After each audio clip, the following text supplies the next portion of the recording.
Bharat Institute of Higher Education and Research, Chennai. Admissions open for BTech, BSc Agri, BPharm, Nursing, Paramedical and Arts and Science courses.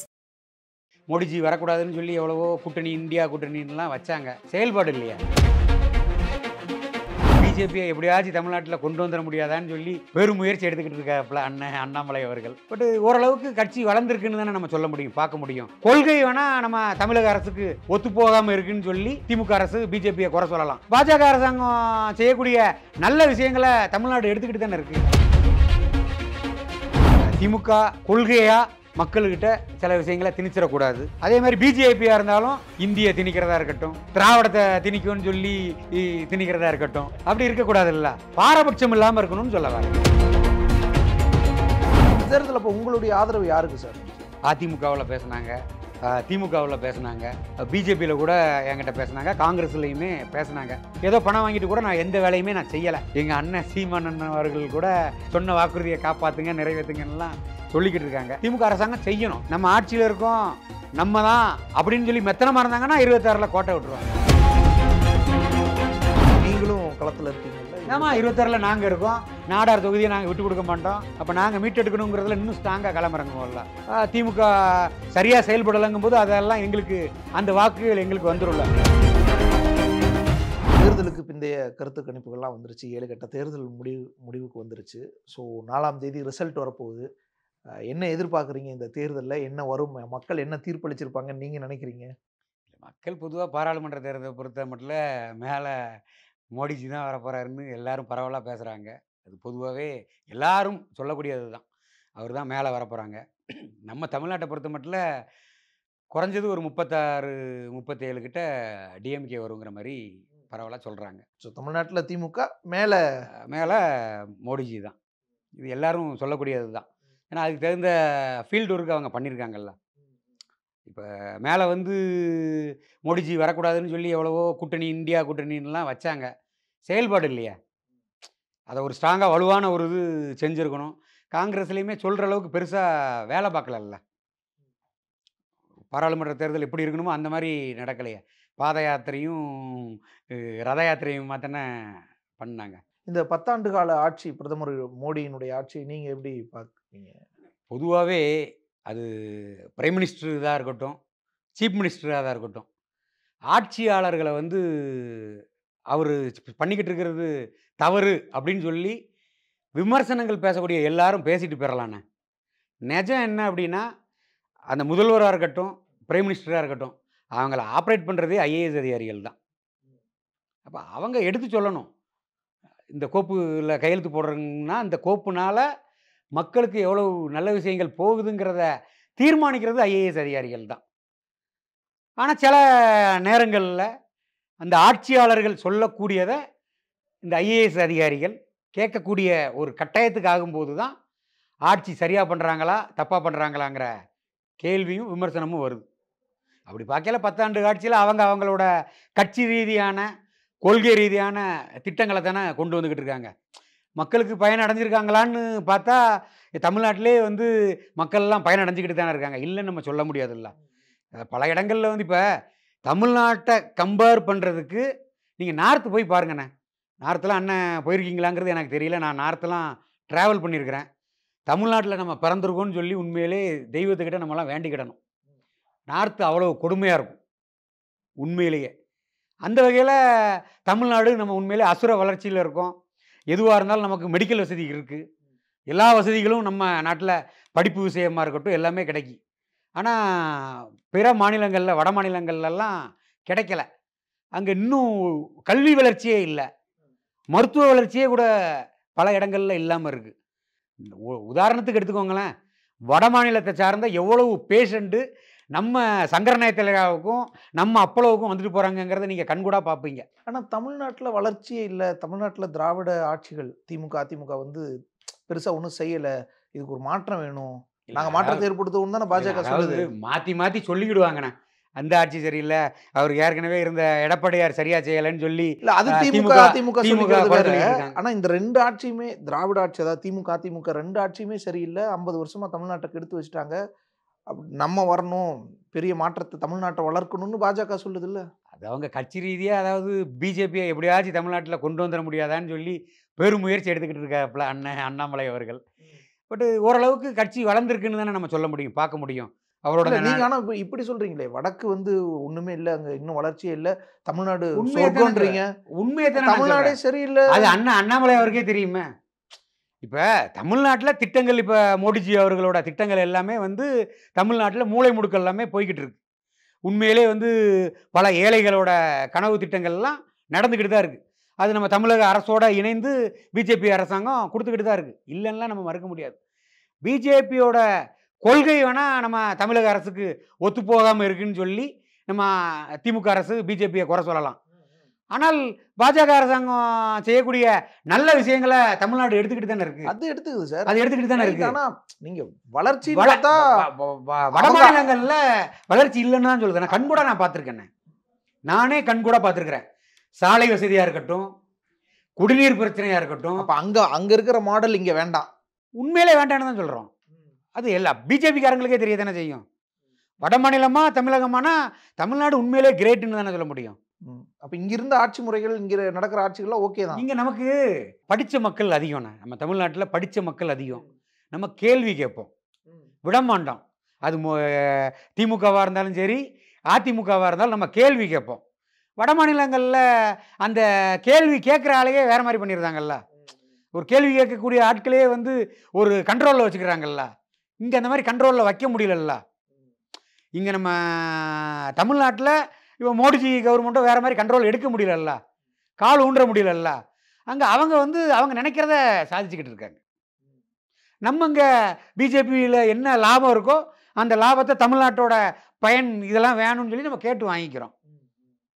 அப்படிங்கும்போது இதில் குறைன்னு நம்ம என்ன சொல்ல முடியும்? ஆனால் திமுக அதிமுக சைடில் விமர்சிக்கிறாங்க மத்திய அரசை.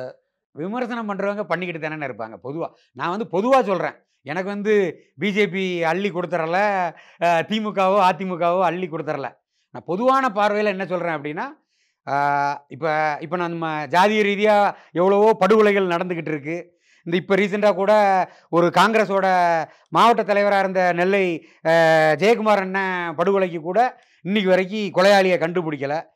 இந்த மாதிரி விஷயங்களை வந்து அரசாங்கம் கூடுதல் கவனம் செலுத்தி தமிழக அரசு விரைந்து நடவடிக்கை எடுக்கணுங்கிற விஷயங்களை நம்ம அரசாங்கத்தோட தவறு இல்லை அரசாங்கம் விரைந்து நடவடிக்கை எடுக்கணும்னு நம்ம கோரிக்கையாக சொல்லலாம். அதுக்காக ஆட்சியே சரியில்லைன்னு நம்ம சொல்ல முடியாதுல்ல. ஓகே, பெட்டர் தான் ரெண்டு பக்கமுமே. ஆமாம், மத்தியிலையும் சரி மாநிலத்திலையும் சரி அரசுகள் சிறப்பு தான். அதாவதுன்னு திமுக சில கொள்கையாக மக்கள்கிட்ட சில விஷயங்களை திணிச்சிடக்கூடாது. அதே மாதிரி பிஜேபியாக இருந்தாலும் கட்டாயமாக இது வந்து இது மத்திய அரசோட கொள்கை, இதை கண்டிப்பாக எல்லா மாநிலமும் ஏற்றுக்கொள்ளணும் அப்படின்னு சொல்லக்கூடிய விஷயங்களையும் பொதுவாக மத்திய அரசும் செய்யக்கூடாதுங்கிறது தான் நான் நினைக்கிறேன். ரெண்டு பக்கமும் நட்பும் இல்லை பகையும் இல்லை, சரி பாஜக அப்படி எடுத்துக்கலாம். எனக்கு ஃபோர்ஸ் பண்ணக்கூடாதுல்ல. உதாரணத்துக்கு வந்து இந்திய திணிக்கிறதா இருக்கட்டும், இங்கே வந்து திராவிடத்தை திணிக்கும்னு சொல்லி திணிக்கிறதா இருக்கட்டும், அப்படி இருக்கக்கூடாதுல்ல. பாரபட்சம் இல்லாமல் இருக்கணும்னு சொல்ல வரேன். உதாரணத்துக்கு கலைஞர் ஐயாவோட நினைவிடம் வந்து ஜொலிக்குது மெரினா பீச்சில், காமராஜர் ஐயாவோட நினைவிடம் ரொம்ப பாலடைஞ்ச பங்களா மாதிரி கிடக்கு. வித்தியாசம் இருக்குல்ல. அந்த மாதிரி இருக்கக்கூடாது. காமராஜர் ஐயாவும் ஒரு தேச தலைவர், கலைஞருக்கு என்ன உரிய முக்கியத்துவத்தை கொடுக்குறீங்களோ அந்த முக்கியத்துவத்தை ஐயா பெருந்தலைவர் காமராஜருக்கும் கொடுங்க அப்படிங்கிற மாதிரி நான் நினைக்கிறேன். அது இப்போதான் கட்டியிருக்காங்க அதனால ஜொலிக்குதோ என்னவோ. அப்படி கிடையாதுல்ல.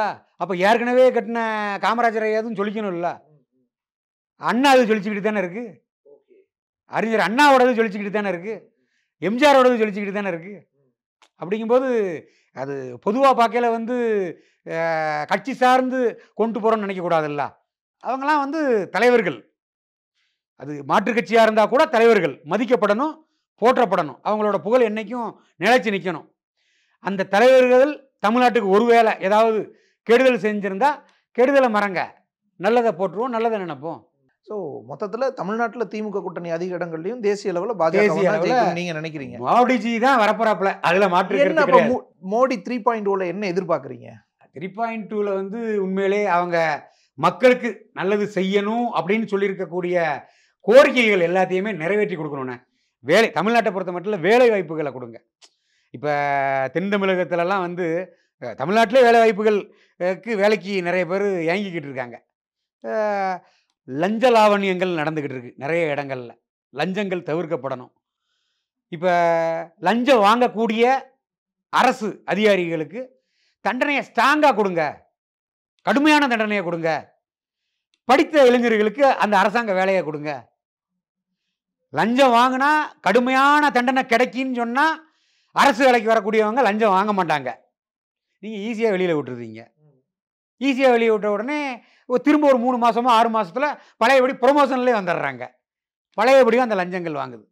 அப்போ அரசு வேலையில் இருக்கக்கூடியவங்க லஞ்சம் வாங்கக்கூடாது. அதுக்கு சட்டத்தை ஸ்ட்ராங்காக்குங்க, கடுமையாக்குங்க, தண்டனை பயங்கரமாக கொடுங்க, நிரந்தரமாக்குங்க. படித்த இளைஞர்களுக்கு அந்த அரசு வேலையை கொடுங்க. அப்போ லஞ்சம் வாங்கினா தண்டனை கிடைக்கும்னு சொல்லி லஞ்சம் வாங்காமல் இருப்பாங்க. வேலை இல்லாமல் இருக்காங்கல்ல, அரசு வேலையை வாங்கிட்டு ஏன் லஞ்சம் வாங்கணும்? இந்த மாதிரி விஷயங்கள்லாம் தடுக்கப்படணும்.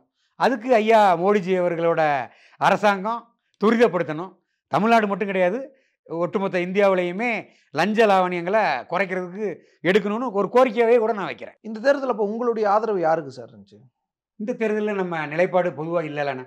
எங்களை பொறுத்த மட்டும் இல்லை, நாடாளுமன்ற வெளிப்படையாக எடுக்கல, எதுவும் சிக்னல் ஏதாவது கொடுத்துருந்தீங்க? என்கிட்ட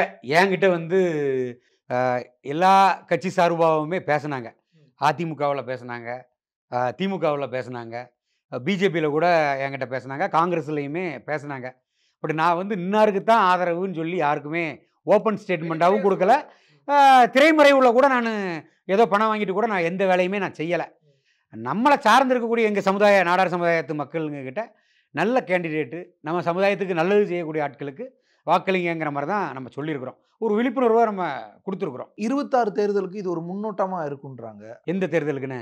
26 சட்டமன்ற தேர்தலுக்கு இந்த தேர்தல் ஒரு முன்னோட்டமாக இருக்கும்னுலாம் சொல்கிறாங்க. அது அப்படி பார்க்கலாமா? இல்லைண்ணா, அதாவது இப்போ பொதுவாக பேசணும் அப்படின்னா, இப்போ டிஎம்கே கவர்மெண்ட்டுக்கெலாம்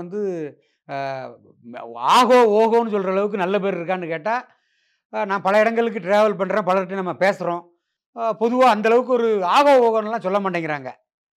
உதாரணத்துக்கு சொல்லணும்னா, நம்ம ஆந்திராவில் நம்ம ஜெகன்மோகன் ரெட்டி இருந்தாருங்க இல்லையா, சிஎம்மாக இருந்துக்கிட்டு இருக்காப்புலையா, அவருக்கும் இதே மாதிரி ஸ்டார்டிங்கில் ஒரு இளம் வயது சீஃப் மினிஸ்டரு பிரம்மாண்டமாக பண்ணிக்கிட்டு இருக்காருன்னு சொல்லி ஒரு இது இருந்துச்சு.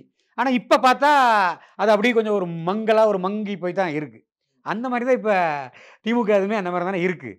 ஆனாலும் அவங்க அந்த ஆட்சியை தக்க வைக்கணும், எப்படியாவது எல்லா 40 தொகுதியும் எடுக்கணுங்கிறதுக்குள்ள வேலைகள், பணம், அந்த மாதிரி விஷயங்கள்லாம் செலவு பண்ணியிருக்காங்கங்கும்போது கண்டிப்பாக ஆட்சியில் இருக்கிறதுனால கண்டிப்பாக அவங்க தான் கண்டிப்பாக மெஜாரிட்டியாக வருவாங்க 26லையும். இன்னும் இந்த நாட்களுக்குள்ள திமுகவோட முன்னெடுப்புகள் எப்படி இருக்குது, வாக்குறுதிகள் எல்லாமே நிறைவேற்றப்பட்டிருக்கா? இப்போவே நிறைய வாக்குறுதிகள் நிறைவேற்றப்படாமல் எல்லாம் இருக்குல்லண்ணே. எல்லாரும் கோரிக்கையாக சொல்லிக்கிட்டு இருக்காங்க, எல்லா தலைவர்களுமே சொல்லிக்கிட்டு இருக்காங்க. எங்கள் அண்ணன் சீமான் அவர்கள் கூட சீக்கிரமாக சொன்ன வாக்குறுதியை காப்பாற்றுங்க, நிறைவேற்றுங்கன்னெலாம் சொல்லிக்கிட்டு இருக்காங்க. இதெல்லாம் திமுக அரசாங்கம் செய்யணும், கவனத்துக்கு கொண்டு போகணும். அதாவது நம்ம ஆட்சியில் இருக்கோம், நம்ம தான் அப்படின்னு சொல்லி மெத்தனமாக இருந்தாங்கன்னா 26ல் கோட்டை விட்டுருவாங்க. ஏன்னா அடுத்து நான் வரேன், மெத்தனம் ஆயிட்டாங்கன்னா அடுத்து நான் வரேன்னு வர்றதுக்கு தலைவர்கள் நிறைய தலைவர்கள் வர ஆரம்பிச்சிட்டாங்க. மெத்தனமாக இல்லை அப்படின்னா அவங்க இருக்கக்கூடிய வேலைகளை அமைச்சர் பெருமக்களாக இருக்கட்டும், சட்டமன்ற உறுப்பினராக இருக்கட்டும், மாவட்ட செயலாளர்களெல்லாம் ஒவ்வொரு ஊர்கள்லையும் மக்களுக்கு தேவையான பணியை சிறப்பாக செய்யுங்கன்னு ஐயா மு க ஸ்டாலின் அவர்கள் சொன்னாங்க அப்படின்னா 26ல் தக்க வச்சுக்கிடலாம். மெத்தனமாக விட்டுட்டாங்க அப்படின்னா அடுத்து நான் வரேன்னு சொல்லி அதை வரக்கூடிய தலைவர்கள் வந்துட்டு போயிடுவாங்க. நீங்களும் களத்தில் இருக்கீங்கல்ல? ஆமாம், 26ல் நாங்கள் இருக்கோம். நாடார் தொகுதியை நாங்கள் விட்டு கொடுக்க மாட்டோம். அப்போ நாங்கள் மீட்டெடுக்கணுங்கிறதுல இன்னும் ஸ்ட்ராங்காக களமிறங்குவோம்ல. திமுக சரியாக செயல்படலைங்கும் போது அதெல்லாம் எங்களுக்கு அந்த வாக்குகள் எங்களுக்கு போவீங்களா இல்லை தனியாக தானே? இல்லைண்ணா, கூட்டணிக்கு போகிற மாதிரி ஐடியா இல்லை. தனித்து கலங்கானணுங்கிறது தான். நாடார் ஓட்ட நாடார் தொகுதியை மீட்டெடுக்கணுங்கிறது தானே, அதில் மாற்றுக்கிறது இல்லை. தனித்து தான் நிற்க போகிறீங்க. இப்போ தேர்தல் வேலை இப்போ இருந்தே செய்ய ஆரம்பிப்பீங்களா? இந்த தேர்தல் ரிசல்ட்டுக்கு அப்புறமா ஐயா அப்பச்சி காமராஜர் அவங்களோட பிறந்தநாள் வருது ஜூலையில், அதிலிருந்து நம்ம அடுத்தடுத்து பயணம் பண்ணலான்ட்டு இருக்கிறேன். நன்றி சார், உங்களுடைய நன்றி.